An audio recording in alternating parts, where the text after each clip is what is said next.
Moscow. Foreman Vladimir Mashkov aka Uncle Vova comes home after work, where his wife asks him to go to the store for bread and macaroni.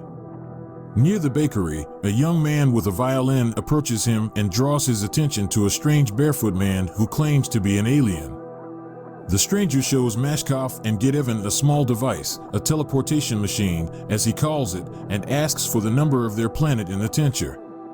The foreman, considering the stranger insane, reaches out to the machine and, despite the stranger's warning, presses the button on it.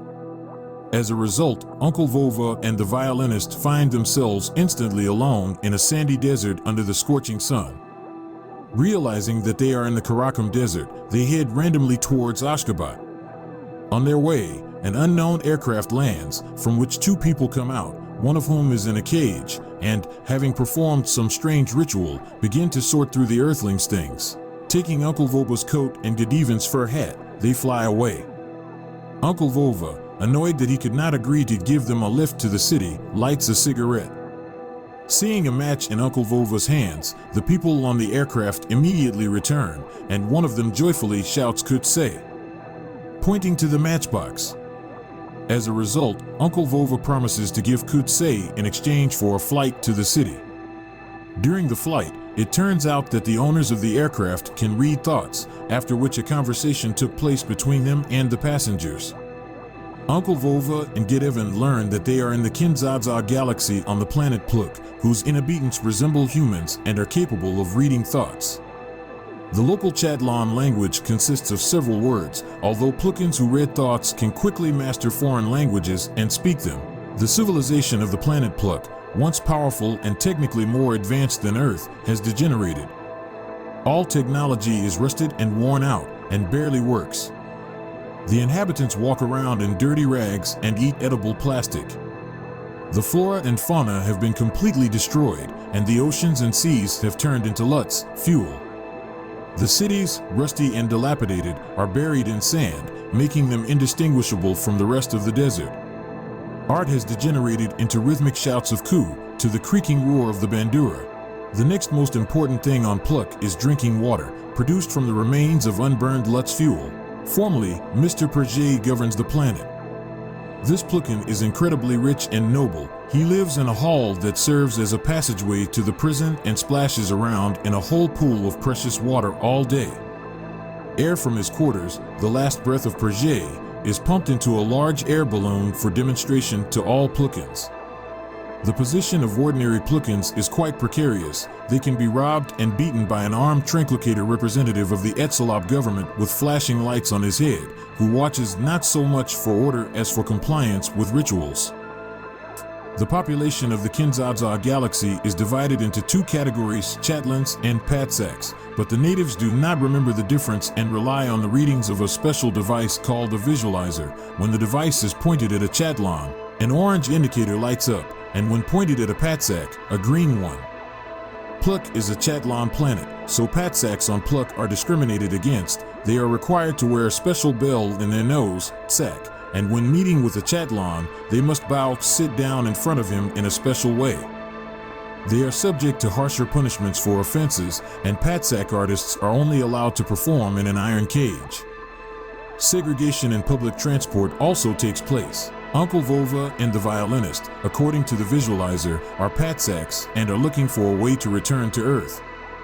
They make contact with their new acquaintances, wandering artists Patsak B and Chatlan U Earth. However, their spacecraft, Pepelats, lacks the necessary node for interstellar travel, a Gravitsapa. Earthlings have to search for a new Gravitsapa. An unexpected support is that on Pluk, Kut-say, very expensive, similar to an ordinary match, is of great value. U-Earth decides to save money, and instead of flying to the center for a normal Gravitsapa, he directs the ship to smugglers. Not knowing the true value of Kut-say, Uncle Vova, suffering from thirst and hunger, gives them all his matches for verification, but does not receive either a Gravitsapa or food. The smugglers run away on their ship. The artists are left without their capital. Uncle Vova and the violinist are forced to look for other ways to earn a living and survive. Soon they discover a new source of income. Earth songs performed by them unexpectedly become very popular among the Plukans. During a new meeting between the Earthlings and B and U Earth, a conflict arises, during which Godivan's violin is broken, and the heroes discover a match that accidentally got inside. The artists, hoping to buy a Gabriadze, it costs half of Kin-dza-dza, and fly to Earth, where they can buy a large amount of Kin-dza-dza, take Gedevan and Mashkov to the local planetarium to find out the location of the planet Earth, the number of the planet in the tincture. After learning this information, B and U Earth are greatly upset and steal the last match from Mashkov. Gedevan turns to local law enforcement officers, the Etzalops, for help. B and U Earth are arrested and imprisoned in a local prison, Itzit. The Etzalop confiscates the match, contraband Kin-dza-dza, for his own benefit and sets the amount of the fine that must be paid to release the artists from prison. At night, a stranger whose teleportation machine sent the Earthlings to pluck finds them and offers the heroes to move to Earth immediately.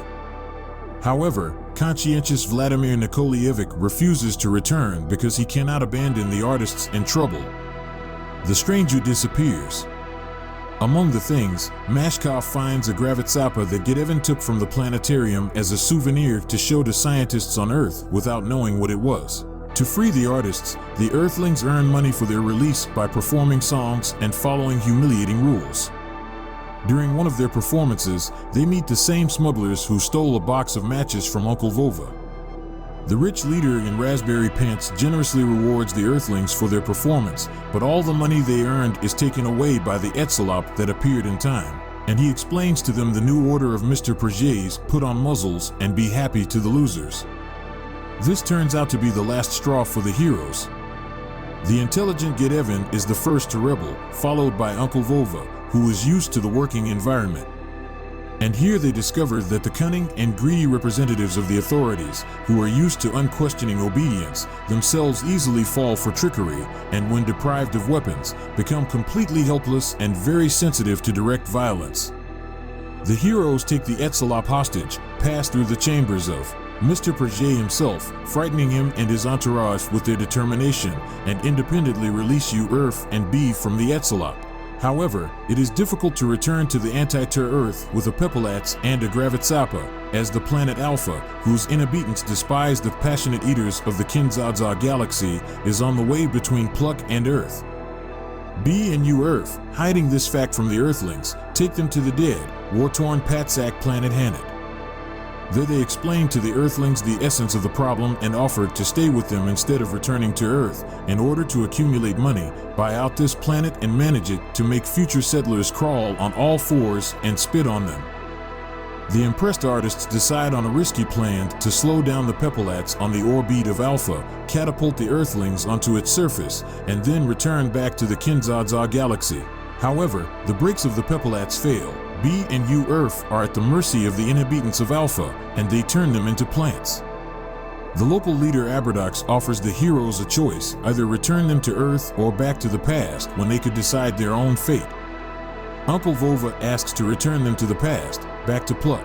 Once again on Pluck, before meeting the owner of this travel machine, they again pass through the path to the prison through the chambers of Mr. Prejay, jokingly carry out a state coup, making Prejay from a Chatlanin into a loser, and release U Earth and B again.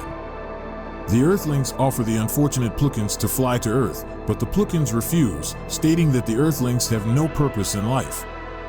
After receiving the Gabriadze, they say goodbye, after which the Wanderer appears again and returns Uncle Vova and Gedevan to Earth a few minutes before their first meeting. After returning to Earth, all the events shown at the beginning of the movie are repeated, but neither Mashkov nor Gedevan remember what happened until a tractor with an orange flashing beacon passes by them in the same place where they first met. They simultaneously squat down and say coup, after which they recognize each other. Smiling Uncle Vova looks up at the sky, from where the song performed by U Earth and B is heard.